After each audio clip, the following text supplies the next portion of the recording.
이 시간 오늘 우리에게 주신 하나님의 말씀 함께 나누겠습니다. 함께 나눌 하나님의 말씀은 로마서 5장 1절에서 6절의 말씀입니다. 함께 읽겠습니다. 그러므로 우리가 믿음으로 의롭다 하심을 받았으니 우리 주 예수 그리스도로 말미암아 하나님과 화평을 누리자. 또한 그로 말미암아 우리가 믿음으로 서 있는 이 은혜에 들어감을 얻었으며 하나님의 영광을 바라고 즐거워하느니라. 다만 이뿐 아니라 우리가 환난 중에도 즐거워하나니 이는 환난은 인내를, 인내는 연단을, 연단은 소망을 이루는 줄 알미로다. 소망이 우리를 부끄럽게 하지 아니함은 우리에게 주신 성령으로 말미암아 하나님의 사랑이 우리 마음에 부은 바 됨이니 우리가 아직 연약할 때에 기약대로 그리스도께서 경건하지 않은 자를 위하여 죽으셨도다. 아멘. 주실 말씀을 기대하며 잠시 기도드리겠습니다. 사랑과 은혜가 충만하신 아버지 하나님, 주님의 말씀에 귀 기울일 수 있도록 인도하여 주시옵소서. 주님의 말씀이 우리의 삶을 변화시킬 수 있도록 성령 충만함으로 인도하여 주시옵소서. 주님의 말씀에 순종하며 그 말씀 그대로 살아가는 귀한 성도님들 될 수 있도록 주여 기름 부어 주시옵소서. 이 시간을 온전히 주님께 의지합니다. 예수님의 이름으로 기도드렸사옵나이다. 아멘. 여러분 혹시 콥틱 그리스도인들을 아시는지요? 이집트 내에서 예수님을 믿는 그리스도인들을 가리켜 콥틱 그리스도라고 이야기를 합니다. 콥틱 그리스도인들은 예전에 이집트 내에 이집트 인구의 약 10%에서 12% 정도를 차지하는 전성시대가 있었습니다. 하지만 지난 1200년 동안 사회의 모든 지도권, 주도권을 무슬림들이 장악하면서 기독교인들은 교육받을 기회마저 박탈당했는데 혹시 그 중에서 뛰어난 사람이 자기 노력으로 열심히 공부를 해도 그들에게는 선뜻 취직의 기회조차 주지 않았었다고 합니다. 따라서 일정한 수입이 없는 생활을 해야만 했기 때문에 지금 그들의 생활 수준은 말할 수 없을 정도로 비참하다고 합니다. 정부로부터 보조받지 못하고 또 이단으로 지목되어서 온갖 멸시와 천대를 받기 때문에 이집트 시내에서 살지 못하고 외곽에서 살 수밖에 없습니다. 2020년에 이런 일이 있었습니다. 기독교인 한 할머님을 무슬림 남성 3명이 옷을 벗기고 때리고 침뱉고 모욕했습니다. 그런데 그렇게 한 남성 3명을 법원에서 무죄 선고를 내렸습니다. 이렇듯 차별이 심한 사회에서 살기 때문에 어디서 사냐면 대부분 이제 과거의 쓰레기 수거지로 쓰이던 곳으로 쫓겨나 이제 사는데 그곳에는 냄새날 뿐만 아니라 물도 제대로 공급되지 않아서 깨끗하게 살 수가 없는 것입니다. 그래서 그들이 사는 동네에 들어가면 입구에서부터 역겨운 냄새가 사방에 진동한다고 합니다.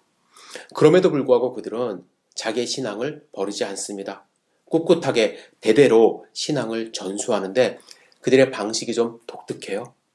이렇게 어려운 박해 속에서도 아기가 태어나면 기독교인인 아버지는 자기의 아이에게 팔목에다가 십자가 표식의 문신을 새겨 넣습니다. 그래서 평생 지워지지 않도록 합니다.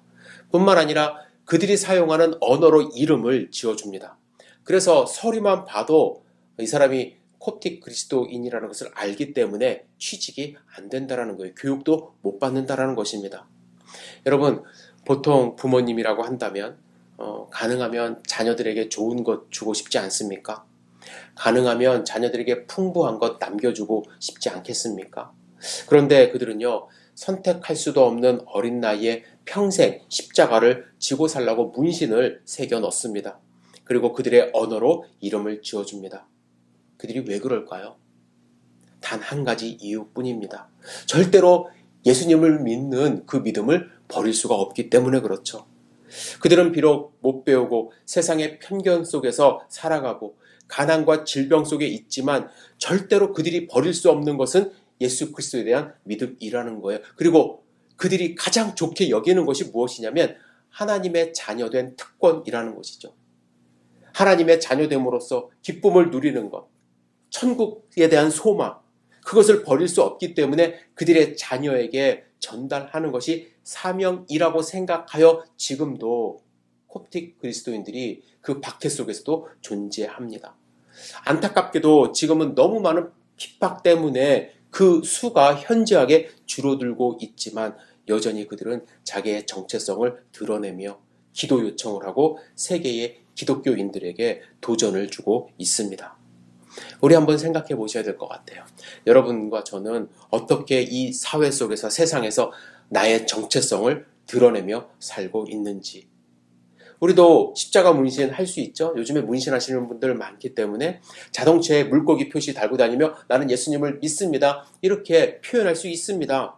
또 한국에 가면은 집집마다 교회 다니는 집마다 교패라는 것을 달죠. 문패가 아니라 교패.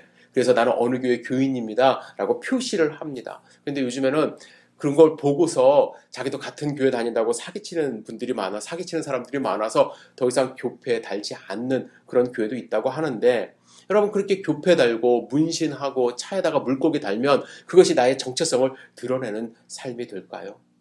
여러분 잘 생각하셔야 돼요.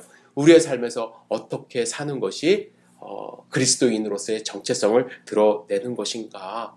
오늘 사도 바울은 본문에서 그리스도인이 되면 가장 크게 변화하는 것 두 가지를 이야기를 합니다. 이 두 가지를 드러내면서 사는 것이 저는 우리의 정체성을 드러내는 가장 기본이라고 생각을 하는데요. 첫 번째는 무엇이냐면 하나님과 화평을 누리라, 이렇게 이야기를 해요. 화평을 누리는 것. 1절 다시 한번 읽겠습니다. 그러므로 우리가 믿음으로 의롭다 하심을 받았으니 우리 주 예수 그리스도로 말미암아 하나님과 화평을 누리자. 화평을 누리자. 화평을 누리는 삶. 여러분 우리가 그리스도인이 되었을 때, 예수님을 믿게 되었을 때 가장 큰 변화가 무엇인 줄 아십니까? 하나님과 화평을 누리게 되었다라는 것이죠. 하나님이 아담과 하와를 창조하셨을 때 그 모습 잘 상상은 되질 않아요. 하지만 분명한 건 아담과 하와는 하나님과 늘 동행했어요. 하나님과 교제했습니다. 하나님을 무서워하지 않았습니다. 그런데 인간이 불순종함으로써 죄가 들어온 그 결과가 무엇입니까? 하나님과의 화평이 끝났습니다. 하나님이 아담을 불렀을 때 아담은 하나님의 낯을 피하여 숨었습니다. 하나님을 두려워하기 시작했습니다. 그로부터 인간의 불행은 시작된 것입니다. 하나님과 화평하지 못한 인간은 그 이후에 여러 가지 죄를 범하기 시작하는데, 죄를 범하는 이유가 무엇이냐면 하나님과 화평했을 때 얻었던 영적인 충만함, 하나님이 부어주시는 공급, 이것을 더 이상 받지 못하기 때문에 남의 거 뺏기 시작했다는 거예요. 하나님과 교제가 끊어지니까 부작용이 일어나는 거예요. 하나님이 아담에게 왜 그랬냐고 물으니까 뭐라고 그럽니까? 바로 핑계 댔습니다. 당신이 함께 살라고 한 하와가 좋습니다. 하와에게 물으니까 또 바로 핑계 대죠. 뱀이 그랬습니다. 아벨과 가인, 그죠? 가인이 동생을 죽입니다. 그러면서 하나님께 되려 묻습니다. 내가 동생을 지키는 자입니까? 다른 사람으로부터, 물질로부터 하나님의 공급을 느끼지 못하니까, 영적인 충만함이 없으니까 뺏고 속이고 핑계대고, 그런 인류의 모습이 시작이 된 것입니다. 그런데 더 이상 그럴 필요가 없다라는 거예요. 왜요? 이제 우리는 예수 그리스도를 통해서 하나님과 화평되었기 때문에 하나님과 교제할 수 있습니다. 하나님과 교제할 때 우리가 얻게 되는 가장 큰 특권이 있습니다. 특혜가 있어요. 하나님이 나를 사랑하신다는 확신입니다. 이 사랑을 알고 이 사랑을 경험하는 것 얼마나 큰 특혜입니까? 많은 분들이 그 사랑이라는 찬양을 좋아합니다. 제가 가사 읽어드릴게요. 아버지 사랑 내가 노래해. 아버지 은혜 내가 노래해. 그 사랑, 변함없으신, 거짓없으신, 성실하신 그 사랑. 상한 갈대 꺾지 않으시는, 꺼져가는 등불 끄지 않는 그 사랑. 변함없으신, 거짓없으신, 성실하신 그 사랑. 그 사랑. 날 위해 죽으신, 날 위해 다시 사신 예수 그리스도. 다시 오실 그 사랑. 죽음도 생명도 천사도 어떤 권세도 끊을 수 없는 영원한 그 사랑. 예수. 여러분, 노래 가사만 좋고 곡조만 좋아서 이 찬양에 은혜 받는 거 아니잖아요. 여러분과 제가 예수 그리스도를 통해서 경험한 그 사랑이기 때문에 우리는 하나님의 사랑을 찬양하는 것입니다. 여러분, 이것이 하나님과 화평을 누리게 된 사람들이 가지게 되는 특권입니다. 하나님의 사랑을 매일 경험하는 것. 여기서 누린다라는 말은 헬라어로 직역하면은요, 홀드한다라는 뜻이 있어요. 붙잡으라는 것입니다. 우리는 하나님의 그 사랑을, 그 은혜를, 화평을 빼앗기지 않도록 여러분들을 홀드하면서 붙잡으면서 살아야만 합니다. 그것이 바로 우리의 정체성이라는 거예요. 두 번째, 우리에게 필요한 정체성은 무엇이냐면요, 자부심을 갖고 있어야 된다는 거예요. 자부심. 2절에 보시면 하나님의 영광을 바라고 즐거워하느니라 이렇게 말씀하시죠. 여기서 우리가 알아야 될 것은 이 즐겁다라는 것, 가벼운 웃음이 아니라는 거예요. 희희거리는 것이 아닙니다. 사실은 이 단어는요, 직역을 하면은 즐겁다기보다는 pride oneself, 즉 자부심을 갖는다라는 뜻이에요. 그래서 유진 피터슨은 어떻게 번역을 했냐면, 고개 들고 서서 높이 찬양하는 우리 자신을 발견하게 됩니다. 이렇게 번역을 했어요. 그리스도인으로서 하나님께 찬양하는 내 자신을 발견하게 된다라는 거예요. 하나님을 찬양하는 모습으로 살아간다라는 것입니다. 자신감 있게 살아간다라는 거예요.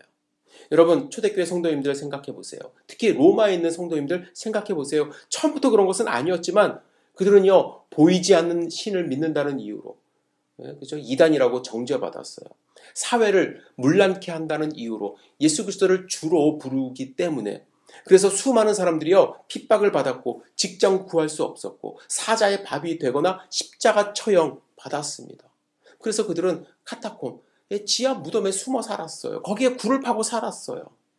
그러나 그들은 끝까지 그리스도인이라는 이 자부심을 놓지 않았습니다. 스스로 물고기 표시를 만들어 나는 하나님의 아들 예수 그리스도를 믿는 사람임을 밝히며 살았습니다. 그래서 바울은 환난 중에도 즐거워한다고 이야기를 해요. 예수 믿는다고 해서 환난이 없어지는 게 아니라는 거예요. 환난하지만 즐겁다라는 거예요. 가난이 없어진다는 것 아닙니다. 비록 가난해요. 환난이 있어요. 하지만 이 자부심을, 이 즐거움을 놓칠 수 없다라는 것입니다. 왜냐하면 이러한 환난 속에서 우리는 인내를 갖게 되고, 인내 속에서 연단을 받게 되고, 연단을 통해서 소망을 얻기 때문이라고 이야기를 합니다. 여러분, 이 소망이 있다면 우리가 그리스도인이라는 사실에 대해서 자부심을 갖고 당당하게 살아야 하는 것이 바로 우리의 정체성 되어야만 합니다. 여러분, 자부심 갖고 계세요? 자랑하고 계세요? 2015년 조셉 케네디라는 고등학교 풋볼 코치는 경기 후에 기도를 한다는 이유로 워싱턴주 브레미튼 학군에서 코치직을 정지당하고 해임까지 당했습니다. 케네디는 사실은 미식 축구에 대한 경험이 없는 사람이에요. 그런 미 해병대에서 복무한 것을 기반으로 해서 일자리 제안을 받았고 7년 동안 경기가 끝난 후 경기장에서 기도를 개인적으로 했습니다. 그가 붙들 것은 하나님밖에 없었기 때문이죠. 때로는 혼자 하기도 했고 때로는 선수들과 함께 하기도 했습니다. 그런데 2015년 9월 한 경기 후에 상대편 코치가 브레머튼 학교 교장에게 그의 행동을 알립니다. 그러자 상황이 좀 바뀌었어요. 학교는 케네디에게 그의 기도가 학교에서 종교를 지시하는 것으로 해석할 수 있으며 이는 공교육에서 종교 활동을 제한하는 미국 대법원의 판결에 위배된다는 사실을 알렸습니다. 하지만 케네디는 교장의 권고를 거부했습니다. 그러자 학교는 결국 그를 파면한 거예요. 하지만 그는 그의 행동이 위법한 것이 아님을 알리기 시작합니다. 그래서 6년간 법적 투쟁을 해요. 그래서 대법원에서 판결을 받아냈습니다. 대법원이 이렇게 판결을 했어요. 종교의식을 억압할 의무가 있다는 잘못된 견해에 근거하여 학교가 개인적인 종교의식에 참여할 권리를 침해했다. 학교가 침해했다라고 판결을 한 것입니다. 여러분, 조셉 케네디는 자신의 믿음을 숨기지 않았습니다. 다른 사람에게 강요하지도 않았어요. 자신의 믿음을 자부심을 갖고 묵묵히 기도로 나타낸 것입니다. 그의 기도를 시기하는 사람들의 법적 대응에 물러서지 않았습니다. 여러분, 우리는 세상을 살면서 미국이 마치 종교의 자유가 있는 것 같지만 우리가 대중 앞에서 기도할 때도 예수 그리스도를 증거하는 것도 때로는 법적으로 막아설 때가 있습니다. 하지만 여러분, 개인적으로 우리의 믿음을 표현하는 건 더 이상 막을 수 없다라는 이야기예요. 여러분, 하나님과 화목하십니까? 여러분, 우리의 믿음의 자부심을 갖고 있습니까? 이 정체성을 어떤 상황 속에서도 여러분 놓치지 않으셔야만 합니다. 여러분, 식당 가서 기도할 때 하나님께 감사기도 하셔야 돼요. 여러분, 어떠한 상황 속에서도 하나님의 함께 하심을 믿고 의지하며 화목한 모습을 놓지 마셔야 돼요. 저 사람이 도대체 왜 저럴까? 의아하게 생각할 때 나는 예수 그리스도를 믿기 때문입니다 라고 내 자신을 증명할 수 있어야만 합니다. 그럴 때 나의 믿음이 흔들리지 않고 내가 하나님의 자녀로서 하나님의 백성으로서 살아가는 것을 드러내는 삶을 사는 것입니다. 여러분, 일주일 동안 어떻게 사시겠습니까? 여러분 가정에서, 직장에서, 거리에서, 차 안에서 여러분들의 정체성 막 춤을 추면서 드러내라는 거 아니에요. 여러분들 웃는 모습 속에서, 여러분들 양보하는 모습 속에서, 여러분들 기도하는 모습 속에서 하나님의 자녀됨을 드러내는 하루하루 사시기를 주님의 이름으로 축복합니다. 기도하겠습니다. 전능하신 주님, 오늘 우리에게 주신 도전의 말씀을 마음밭에 새길 수 있도록 인도하여 주시옵소서. 주님을 향한 믿음이 절대로 흔들리지 않도록 주여 붙잡아 주시옵소서. 주님이 우리와 함께함을 믿습니다. 주님, 우리를 붙들어 주시고 하나님과 동행하는 귀한 삶 살 수 있도록 인도하여 주시옵소서. 예수님의 이름으로 기도드렸사옵나이다. 아멘.